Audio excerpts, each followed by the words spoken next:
AP CM Chandrababu అధ్యక్షతన జరిగిన cabinet సమావేశంలో పలు కీలక అంశాలకు మంత్రివర్గం ఆమోదం తెలిపింది.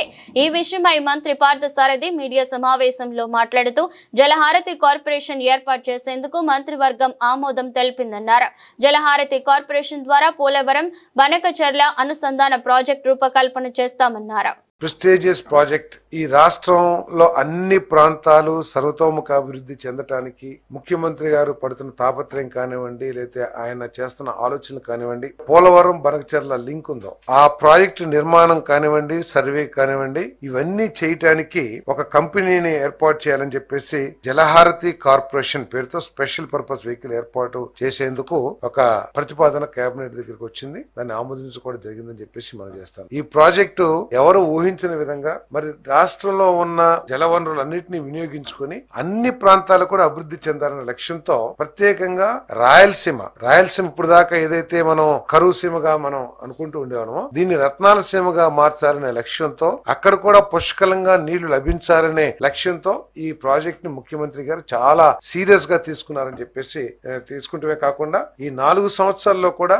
ఈ ప్రాజెక్ట్ మీద కన్సిడరబుల్ పురోగతి రావాలనే లక్ష్యంతో ఈ ప్రభుత్వం పనిచేస్తుందని చెప్పేసి మనం చేస్తాం. అంటే ఒక అనుభవజ్ఞుడైన ముఖ్యమంత్రి రాష్ట్ర పగ్గాలను చేపడితే రాష్ట్రానికి ఏ విధమైన మేలు జరిగింది అనడానికి ఈ ఆలోచన ఒక నిదర్శనం అని చెప్పేసి కూడా ఈ సందర్భంగా తెలియజేస్తాను. ప్రతి సంవత్సరం కూడా గత 100 సంవత్సరాలు మనం తీసుకున్నట్లయితే ప్రతి సంవత్సరం 1000 నుంచి 2000 టీఎంసీల నీళ్లు వృధాగా సముద్రంలోకి వెళ్ళిపోతా ఉంటాయి. ఎన్ని ప్రాజెక్టులు తెలంగాణలో కట్టారు, పైన మహారాష్ట్రలో కట్టారు, ఏ రాష్ట్రాల ద్వారా ఈ నది ప్రవహిస్తుందో అక్కడ అన్ని కూడా ప్రాజెక్టులు కట్టారు విత్ పర్మిషన్ విత్ అన్ని కూడా. అయినా కూడా అన్ని ప్రాజెక్టులు కట్టినా నీటిని వినియోగించుకోగా ఇంకా 100 సంవత్సరాలు మనం హిస్టరీ తీసుకుంటే 1000 నుంచి 2000 టీఎంసీల నీళ్లు వృధాగా సముద్రంలోకి వెళ్ళిపోతా ఉన్నాయి. సో అటువంటి వాటర్ ని తీసుకుని ఇతర రాష్ట్రాలతో ఎక్కడ కూడా మనకి వివాదం లేకోకుండా ఈ ప్రాజెక్ట్ ని రాయలసీమ అభివృద్ధి కోసం వినియోగించాలనే లక్ష్యంతో ఈ ప్రాజెక్ట్ ని టేకప్ చేయబోతుందని చెప్పేసి మనం చేస్తాను. మరి దీనికి దాదాపు 80,000 కోట్ల రూపాయలు ఖర్చు అవుతుందని చెప్పేసి కూడా ప్రాథమిక అంచనాలు ఉన్నాయి. మరి దీన్ని